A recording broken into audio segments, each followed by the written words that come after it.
Part 9 of Chapter 6. A certain sheikh died at Konya, who was rector of 2 different colleges. The prince, who was the trustee of both, elected to nominate Husamuddin as rector of one of them, and a great entertainment was prepared by the prince for the occasion. Jalal was informed of the arrangement, and he expressed the intention to bear himself Husam's carpet to his new college and himself spreading it for Husam in his new seat. A certain brawler, a kinsman of Husam's, Aki Ahmed by name, was of the company, and he had felt nettled at Husam's appointment. He came forward, snatched away Husam's carpet, gave it to one of his companions to cast out of the building, and exclaimed, "We will not suffer this fellow to be installed here as sheikh." Great confusion ensued. Several nobles of the Aki clan who were present drew their swords and knives, a scene of blood appearing to be about to commence. Jalal now addressed the crowd, reproaching them for such behavior. He told them that their family and college would not prosper, but that the Mesnevi order founded by himself and his lineal posterity would go on ever steadily increasing. He then related the following anecdote.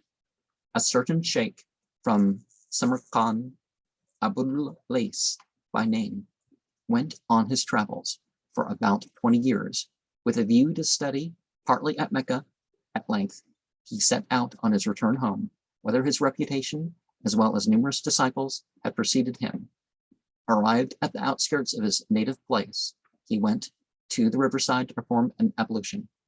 There he found a number of women occupied with laundry work. From among these, an old woman advanced, looked at him attentively, and then exclaimed, "Why, if here isn't our little Abu Lays come back again? Go quickly, girls, and carry the news to our family." The sheikh returned forthwith to his party of fellow travelers and gave orders for their beasts to be at once reloaded for an immediate return to Damascus. On being questioned as to his reason for this sudden change of intention, he answered, "My people still think of me as little Abu Lays, and will treat me with familiar indignity accordingly, esteeming me a small account and thereby committing a grievous sin. For it is an incumbent duty upon all to honor the learned and wise. To respect them is to show reverence to the apostle of God, and to revere him is to serve the Creator." Now, we don't always know who is knowledgeable or wise or pious or whatever, but we can respect all. We don't have to approve of everything that they express belief or that they do, but we can respect them as human beings and not use deriding things where we refer to them like a kid or something. Like in this culture, if you're not 30 yet,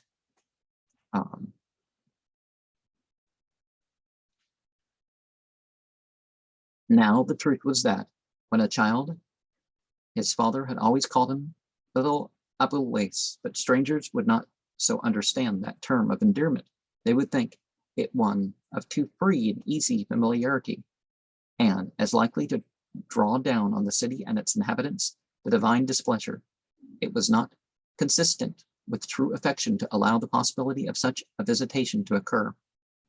Having delivered himself of his constructive reprimand, Jalal left the college barefoot, and in high dudgeon, the chief people came after him to intercede, but he would not be pacified. Their intervention was declined, and he refused to be reconciled with the broiler, Aki Ahmed. He would not consent to go near that offender, who died soon afterwards, though most of his sons, relatives, and even his fellow revelers became disciples of Jalal's. Now, some people, it's, yes, they don't approve of what their family's doing, or they don't want to take part in it or whatever, but because of the danger involved, they'll